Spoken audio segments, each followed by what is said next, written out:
Welcome, welcome. We will get started in just a couple seconds. Want to give some time for everybody to join in before we jump in and get started. We will be talking about chapter 6 today of Kids Deserve It. While I have letting people join in, if you want to go ahead and type in where you're from, I'd love to see where some of our viewers are from today.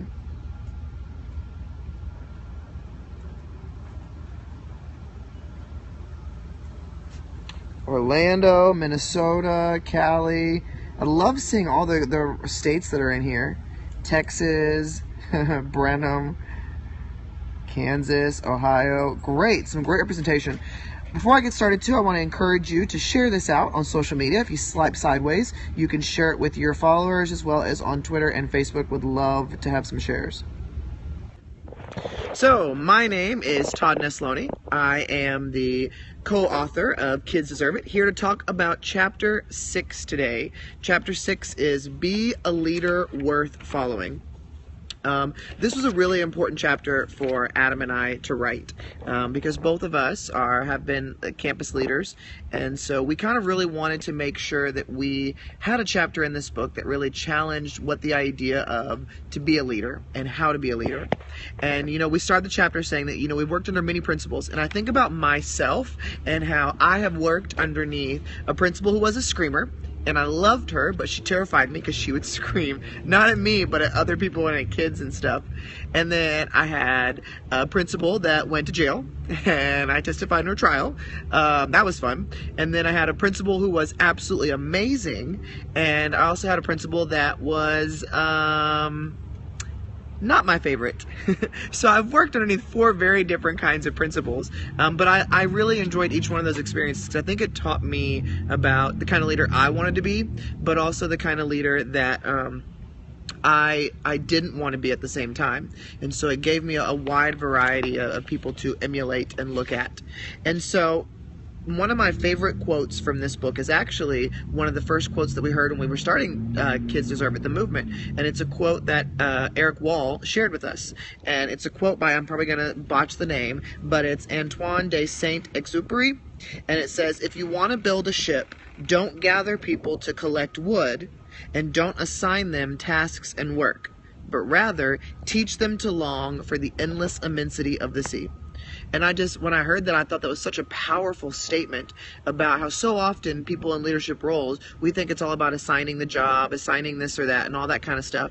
When really, if we teach people to long for doing what's best for kids and to have that passion built inside of them, that's where the true change is going to come. And so we use an analogy in this entire chapter of like working on a ship, and how a leader has to be able to be out on the deck. They have to be steering the ship. They have to be keeping an eye on what's in the future. They have to know their crew, and they have to know how to lead.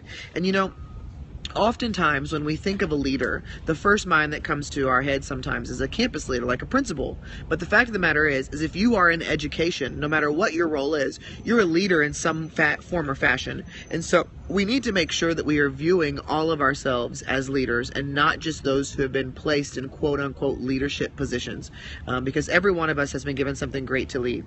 Another point that we make in this chapter is that great leaders need to recognize their team. Because what happens is that when great leaders don't recognize the team that they're surrounded by, and they don't recognize the rock stars of the team, then those rock stars end up leaving the team. And I think about, I worked at one point for a district, and the district did not like recognizing teachers for doing exceptional things. And there was somebody who had gotten this great award, and they did not get recognized at all for it. And a couple of us went and asked and said, why isn't this teacher getting all this great recognition? I mean, they got to do all these incredible things. And the response was, well, we want to make sure that it's fair for everyone, so we don't feel that it's fair to celebrate this teacher if we're not going to celebrate all of them. And the way I look at it is, especially on my campus now, is I'm going to celebrate people doing exceptional things. And if that makes other people feel uncomfortable, or if that makes other people upset, well, then maybe we need to have more people doing exceptional things to get recognized for. Another thing that I was thinking about from the chapter is, we tried to provide 7 leadership principles that anybody could use for any area. And one of the ones, and I saw somebody just write this as a comment, that they saw their leader cleaning out dirty freezers. And one of the things that Adam and I have both found really powerful is that idea again of that servant leadership, of not being above anything, not having the words, "That's not my job," ever leave your mouth. And I think about, even Adam and I both have done cafeteria duty, and this week alone I had to sweep up some food, I had to mop an area, I had to wipe down tables, and it was so weird to me to have one of our cafeteria ladies come up and she was like, "Why are you doing that? Give me the rag, I'll do it." And I was like, "No, it's not that big of a deal, I can wipe a table, it's fine." And she's like, "But you're the principal." And I said, "I know, that's okay, I can still wipe a table down, it's not a big deal. I mean, the table was dirty, they needed some help, that's our job, is to step in and help wherever our kids are needed." The other thing I think about when we think about being a leader is the second principle we have listed, and that's be courageous enough to make the decisions that are best for your kids and then stick to them. And I try to make it a point that whenever we're making decisions for kids and we're arguing over what's the right decision, I try to think about what is that truly what's best for kids? Or is it what's easiest for adults? Because a lot of times as adults we make decisions that are easiest for us but not best for kids. And the best example that I can use about that is that we had some kids that were just acting crazy in the lunch line one year. And the teacher said, "Well, what would help that is if we forced them to be quiet in the lunch line until they got their food." And then they went and sat down. And I thought, well, that's not a bad idea. And then I was sitting there thinking, I went, wait a minute. Lunchtime is one of those times that our kids get to talk.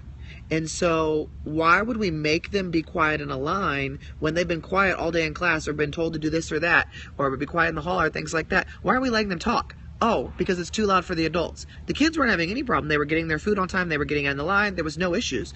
But we were trying to make it easier for us and not what's best for kids. And so it's continually looking at it like that. And, and those aren't easy conversations to have, because there are some people that are very adamant about how, no, it needs to be easier for me. I'm putting in the work. I'm having to sit here. I'm having to deal with this. And we've had a lot of discussions about having kids be quiet at a certain part during their lunch. And I'm like, no, they're kids. Let them talk. We have 100 of them in the room. Of course it's going to be a little bit loud. It's okay. As long as they're eating and not going crazy and running around, then let's let them have a conversation. Let's let them be kids. And so we have to make sure that we continue to think about that. I saw somebody also comment about, what do you think about Teacher of the Month or recognizing things? I think about a month is a really long time to wait to recognize somebody. And so one thing that I do as a campus principal is I write a blog post for my teachers every single week that just has some information about what's coming up that week, some expectations. It has a little blurb from me about what's on my mind about whatever. And one thing that we always try to do is every week I recognize 2 to 3 what I call rock star educators. And those are people on our campus who are doing exceptional things. And I just go and recognize them that week for something I saw them do that was great.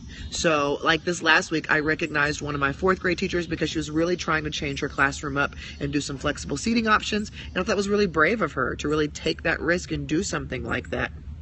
And so it's kind of that whole idea of just continually finding ways to recognize people. And so I think that's a really powerful thing of a leader as well, is to recognize people for the great things that they do. Whether it is they held the door open for somebody, or you just write them a quick note, or leave them a sticky note somewhere. I mean, anything you can do to recognize people, I think it is hugely important to do. The other thing that I like, a quote from here, is leaders need to be out on deck watching the water, steering the ship, and encouraging the crew. Because like I said a second ago, people will leave a place where they're not happy. And it doesn't matter what the salary is. I'm not going to stay in a place that I don't enjoy working at, and I don't think my teachers would either. And so it's really important for the leaders to make sure they're doing that. The last thing I'll leave you with within this chapter is it says, don't be afraid to challenge your leaders. Ask them what they're learning. So often, and there's one other thing I want to point out too. Sorry, let me backtrack a little bit. ADD, here we go. So there was one thing that when I was rereading this chapter to talk about it that I really wanted to point out. And it's this line right here. Poor leaders are great at making excuses about the amount of paperwork they have to do, or the number of interruptions they get each day, or the other demands of their time. And I think about, so often we see educators on social media complaining There's just, they expect so much of me. I had so little time today. All these things happened. People don't realize how much work teachers put in, all this stuff. And you got to think about it from perspective of people are reading that aren't in education, that truly don't understand the pull of this job. And all we look like is educators who constantly complain about having kids. And I think about it as, if I wasn't in education, and I had a friend bring this up, and she said, you know what, in any other field, if somebody went and wrote that about their job, they'd be fired or written up. So why do teachers get online and complain all the time about how busy they are, or about how they didn't have time for this, or there's so much paperwork to do? Why are they complaining about working with kids like that? And you know what? Our job is hard. We do have a lot of paperwork. We do have a lot of interruptions. But when you get out on social media or you go and have conversations with people and you're complaining, that's not what a good leader does. And that doesn't help anybody. It's okay to vent to people that you're close to, but I see so often Facebook statuses or tweets that just say, I wish this was happening more, or I had 15 interruptions today and I didn't get anything done I wanted to, or my kids were just wilding out crazy and I wish they would get it together. And I just thought, you know what? How does that make us look? Especially with our kids being as connected they are now. What do we do when a kid goes on and sees that? And they think, yeah, teachers really don't like kids. Teachers are just here for this. They don't understand or comprehend that, yeah, we have bad days. Yeah, we have moments that we're just super frustrated, and that's the easiest way for us to take it out. But we've got to find a way to be positive. So the last thing I'll leave you with is what I was talking about a second ago, which don't be afraid to challenge your leaders. Ask them what they're learning. People so often say, well, my principal isn't in the classrooms. My principal never leaves their office. My principal doesn't do these things. And I look at that person and I say, have you asked them to come read a story to your class? Have you asked them to team teach with you? Have you asked them to plan a lesson with you? Sometimes, if you want your leaders to be a different leader and to be a better leader, they may need encouragement from you. So don't be afraid to take that leap and ask your leader, oh my gosh, I learned about this. What are you learning about right now? Or how are you pushing yourself? Or can you come in and read to my class on Friday? Or I'm really want to do this activity, but I need some help. Can you come team teach with me? Yes, it's scary, but I think of my job as a leader. I love going into classrooms as much as I can and checking out what's happening. And I love team teaching. But I have even more joy when a teacher comes and asks me to be a part of something. Because to me, that totally changes everything else up when they come and ask me to be a part of it. So, hope everybody has a great week this week. I hope all of you try to find a way to be a leader worth following, because that's the whole idea behind this chapter. I hope you join our Kids Deserve It Twitter chat that starts in 15 minutes at 8 o'clock Central Standard Time. It's only 30 minutes, and we'll be talking more about this chapter, and you'll get to learn from a lot of great people, and you'll get to join Adam and I as we co-host. If you got any other questions, reach out to me on Twitter, Voxer, Facebook, Instagram, Snapchat, email, my website, whatever, and I'll be gladly able to help any of you. Have a great week, and we'll see you next week as we do Chapter 7.